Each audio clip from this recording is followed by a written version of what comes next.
again on this platform of KSG, and in today's session of Prelims Connect, we are going to see certain questions from the soil section of Indian geography. Okay, so this is also one area from where questions have been asked in the past. Okay, now the number of questions in this section has been less. Okay, like if you look at the over last 10 years, 4 or 5 questions have been asked. So this is one area where questions are few in the last 10 years, but then in the upcoming years, there can be more questions. Okay, the areas which are left sometimes, maybe their questions can be from that area also. Okay, so we are going to cover some of the important sections from the soil, some of the important questions which have been asked from there. Okay, so let us start with this one. The first question which we have today is of black soil. Okay, and here it is given, the black cotton soil of India has been formed due to weathering of which of them? Okay, the first option which we are having here is brown forest soil, then fissure volcanic rock, granite and schist, and shale and limestone. Okay, so can you give me the answer that the black cotton soil in India has been formed due to which of them? Okay, now this is a simple question. Like if you look around India, we have this alluvial soil in the northern plains, then we have this black soil, we also have laterite soil. Okay, we also have forest mountain type of soil, you can say. Okay, so that is the common type of soil which is found across the country. Okay, we have to know what is their composition, how they are, what is the parent material, what they are made up of. Okay, and the second thing that we have to know is like where they are found in India, like in which positions they can be seen in India. Okay, so I have got two answers, both of them are B. Okay, so that is correct answer also. The fissure volcanic rock, they are basically responsible for like this, the weathering of fissure volcanic rocks is there in the entire Deccan Trap region. Okay, the rock is weathering, and due to that we have the formation of black cotton soil. Okay, so let us see about this black cotton soil in a bit detail. Okay, if we talk about this region, black cotton soil, it is found in most of the Deccan Plateau. Okay, and the states are Maharashtra, then we have Madhya Pradesh, Gujarat, Andhra Pradesh, and some parts of Tamil Nadu also. Okay, so this is the region where we can get black soil in India. Okay, it is also known as Regur soil or black cotton soil. Okay, like you can see in the question itself, the name was not simply black soil, the name was written as black cotton soil. Okay, so it is also called as black cotton soil. Okay, if we talk about them, they have this self-plowing capacity. Okay, they have this self-plowing capacity, like they absorb water. Okay, they have this self-plowing capacity, they absorb the water, they become sticky, okay, when they are wet, and they shrink when they are dried. Okay, so due to that there is development of wide cracks, in these soils, and this is called as the self-plowing capacity of the black soil. Okay, what are the nutrients here? We have got lime, iron, magnesia, and alumina, in which this black soil is rich, and they are poor in, they also contain potash, but they are lacking in phosphorus, nitrogen, and organic matter. Okay, so this organic matter, phosphorus and nitrogen is deficient in this black cotton soil. Okay, so this is another area. Like see what questions they are asking. They are asking on the basis of the area, that in which states they can be found. Okay, then the second dimension can be about the parent material, that what is the parent material, how they have been formed. The third dimension can be what type of crop is grown in that area. Okay, and plus the fourth dimension can be about the nutrient, that what is the nutrient which is present in that soil. Okay, so these 4 dimensions are there from where you can get certain questions in the examination from the soil section. Okay, good afternoon everyone. Okay, so see, that was the first question which we have seen, the black cotton soil. The second question, now this is about the laterite soil. Now there the question is, consider which of the following statement regarding laterite soil of India are correct. Okay, first option, they are generally red in color, they are rich in nitrogen and potash, they are well developed in Rajasthan and UP, and tapioca and cashew nuts grow well on these soil. Okay, so again you have got 4 statements and you have to find out which of them is correct. First is they are generally red in color, second is They are rich in nitrogen and potash. They are well developed in Rajasthan and UP, Uttar Pradesh. And then tapioca and cashew nuts grow well in these type of soil. So what would be your answer? Which of these statements are correct? I have got one answer as A, 1, 2 and 3. Okay. Anything else?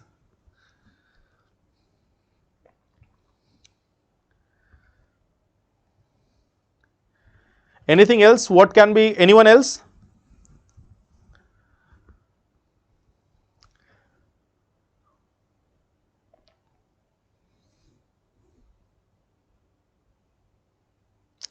See, in the last 4 days, we have discussed from the Indian geography section. Okay, there is chapter 2, 3, 4, 5 and 6. 5 chapters are there. Okay, and if you have revised these 5 chapters at least 5 times, then you can be sure of almost 6 to 7 questions from the Indian geography section. This is what you get in Indian geography section. Some questions can also be related to physical geography portion. Okay, and they are also easy questions. But these 6 to 7 questions can be also solved very easily if you have focused on these 5 chapters alone. Okay. I have got one answer as B, one answer as A. This seems to be a tough question. See, if you talk about the second statement, it is saying that they are rich in nitrogen and potash. Keep one thing in mind, hardly any soil of India is rich in nitrogen. Nitrogen is one of the most deficient nutrient in Indian soil. So eliminate this option. This is not rich in nitrogen. If you eliminate the second option, this option is gone, this option is gone, this option is gone. You have only one thing remaining now, 1 and 4 only. Okay. So here the correct answer would be C.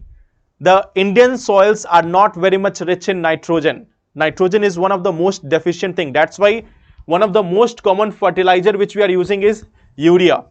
Okay, and it is often the most abused also fertilizer. Okay, so Indian soils are not very much rich in nitrogen. It is rich in potash, but not in nitrogen.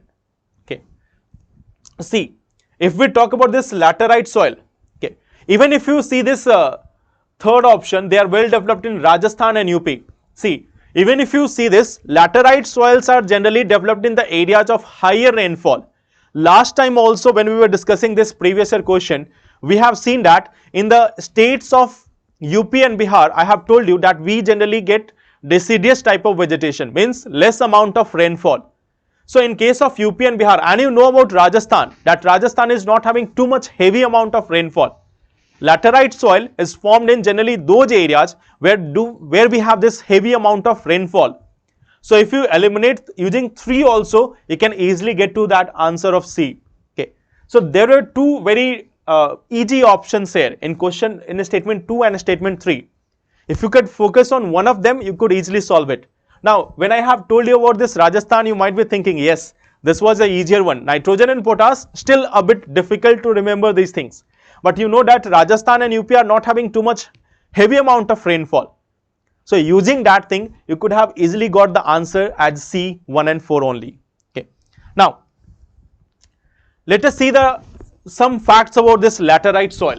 Okay, they are generally developing in the areas of high temperature and high rainfall. Okay, and humus content also is very much low because the bacteria are removing it. Okay, then these soils are poor in organic matter, poor in nitrogen, poor in phosphate and calcium, while iron oxide and potash are in excess amount. Okay, so I told you nitrogen is not there. Okay, this laterite soil is used in house construction. It is used to make bricks. Okay, so that is also one of the major use of it. If we talk about the common crops here, you can see common crops are coconut, areca nut, banana, tapioca vegetables, yams, pepper, pineapple, fruit trees, etc. Okay, and you can see the regions where they are found. They are found in the areas of Karnataka, Kerala, Tamil Nadu, some portions of Madhya Pradesh and hilly regions of Assam and Orissa. Okay, so this is the region where you can get this laterite soil, nowhere in UP or Rajasthan. Okay, so this is one thing which you can easily guess. Now, in this question, it was having 4 statements. Understand one thing, when you are having 3 or 4 statements, the question is not difficult. The question is easier to solve because you will have lot many options, and even if you know one or two statements very much clearly, then you would find that it is much easier to solve. In the questions where we are having two statements, you are having like each option is 25%, each option is having 25% probability. But in questions having 3 or 4 options, you can easily eliminate. Okay. So when the questions is having 3-4 statements, it is easier for you. When they are having one statement or two statement, it becomes a bit difficult. Okay. Now, let us see this soil profile or soil extent in India. Okay, you can see forest soil majorly concentrated in this northwestern part and then in parts of Arunachal Pradesh. Then alluvial soil, you can see. Again, remember one thing, alluvial soil is also extending in the parts of Rajasthan and Gujarat. So see that portion also, that it extends up to portions of Gujarat. Okay, this is the black soil which is extending in this Deccan Trap region, also in Gujarat portions, some portions of Tamil Nadu, okay, Karnataka and all other places. Okay. Then if you see the laterite soil, you can see this is the regions of laterite soil along the western coastal plains. Okay. In some portions of Madhya Pradesh also you can see there. Okay. In some portions of this Madhya Pradesh and Rajasthan border also you can find it, but in very small amount. Okay. And here in Tamil Nadu portion also it is there. In the entire UP region, what you are getting? You are getting the alluvial soil mostly. Okay. Then, see, we have got another question with reference to agricultural soil. Consider the following statement. Okay. See this, high content of organic matter in soil drastically reduces its water holding capacity. First statement. Second is saying soil doesn't play any role in the sulfur cycle. And the third statement is saying irrigation over a period of time can contribute to the salinization of some agricultural lands. Okay. Just see these three statements and can you tell me what would be the answer for this question? First is about organic matter in soil.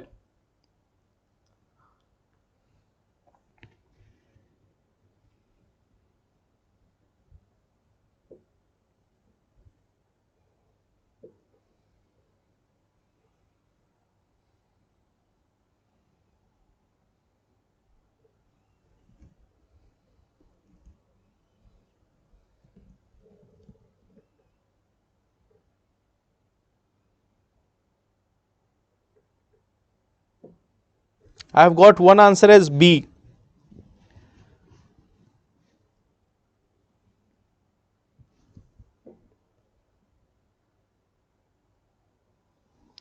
What is tapoika? Tapoika is this sabudana type thing. Okay, that is generally referred as tapoika. Okay, it is known by different names. Okay, it is known as sabu also. Okay, I have got one answer as B, 3 only. Okay, anything else? Like first statement, if you see, just focus on this second statement also. Soil doesn't play any role in the sulfur cycle. We have perhaps already discussed about this in our discussion on environment related previous year question about the different cycles, nitrogen cycle, phosphorus cycle, sulfur cycle. There we have seen that in the sulfur cycle, the soil is of course playing a role. The plants are absorbing the sulfate from the soil itself. Okay, so sulfur is there. Okay, then the third statement is saying irrigation over a period of time can contribute to the salinization of some agricultural lands. Now this is one of the common thing. If you have been reading about the ill impacts of green revolution, you could be very much aware about the fact that over irrigation in the parts of western UP, Haryana and Punjab has led to salinization of some agricultural land. So third is correct, second is incorrect. Then if you see high content of organic matter in soil drastically reduces its water holding capacity. It is just opposite of it. Okay, it increases the water holding capacity of the soil. Okay, so this first is incorrect, second is incorrect. So obviously the answer would be B, that is 3 only. Okay, so if we see, that is very common. Organic matter, if we are adding it, there will be more pores, more absorption of water, the soil will be having sufficient amount of moisture. Okay. Second thing, if we talk about the areas of intensive agriculture, like the parts of Punjab, Haryana and Western UP, where there have been intense focus on irrigation, we have seen that in those areas there is increase in salinity of the soil. Okay. So that is one thing. Plus, if we look at the sulfur cycle, in the sulfur cycle you can see plants are taking the sulfate present in the soil. Okay. So of course soil has a very important role in the sulfur process. Okay.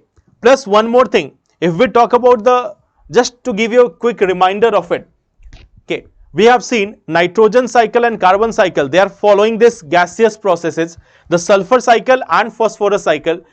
In the case of phosphorus, it is completely rock cycle. In case of sulfur, it is rock plus gaseous cycle. Okay. So yes, weathering of rocks is also adding the sulfate to the soil. Okay. So sulfur do have this connection with the soil. Okay. Now, tell me about this one. We have got one question. Contour bunding is a method of soil conservation used in. Now, this is a question which was asked a bit earlier, perhaps in 2013. Yes, in 2013 this question was asked. So, can you tell me what is the answer of this one? Where do we get this contour bunding? Well, first option is desert margins liable to strong wind action. Second is low flat plains close to stream courses liable to flooding. Then scrublands liable to a spread of weed growth, and none of the above. Okay. So can you give the answer for this one? Now this was one of the most you can say tricky questions of UPSC. Okay, I have got one answer as a message retracted. You have deleted your answer.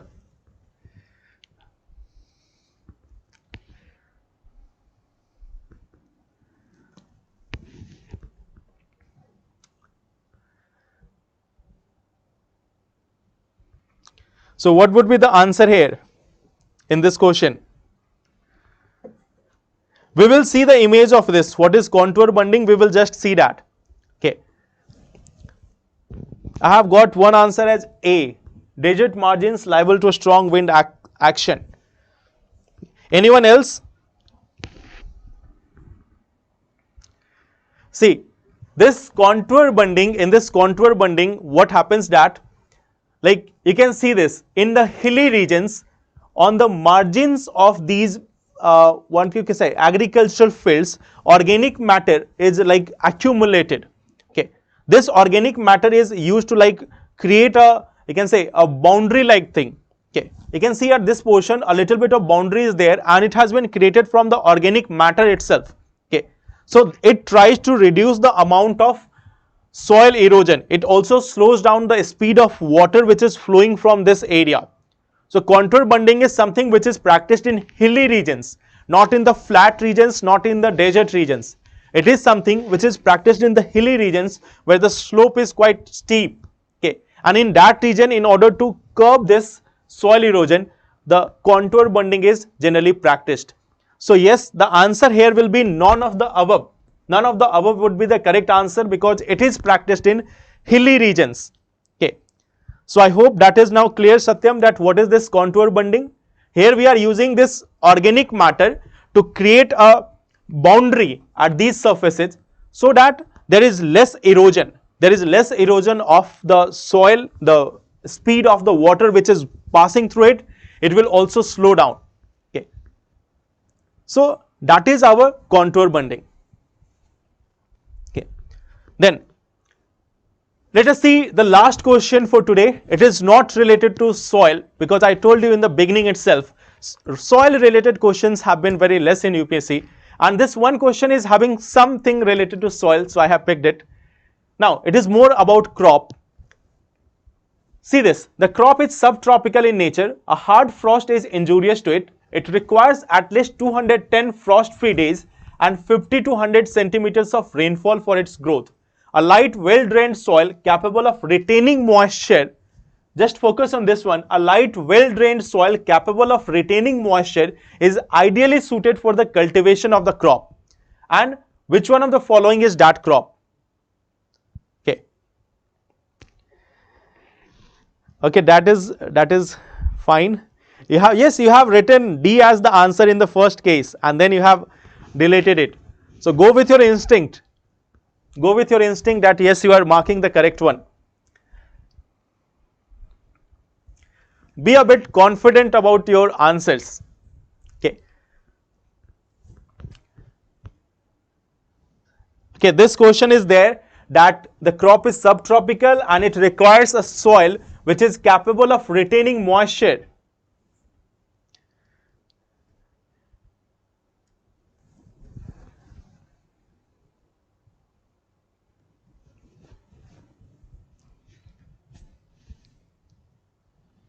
Okay, I have got one answer as A, one answer as D, one answer as C also.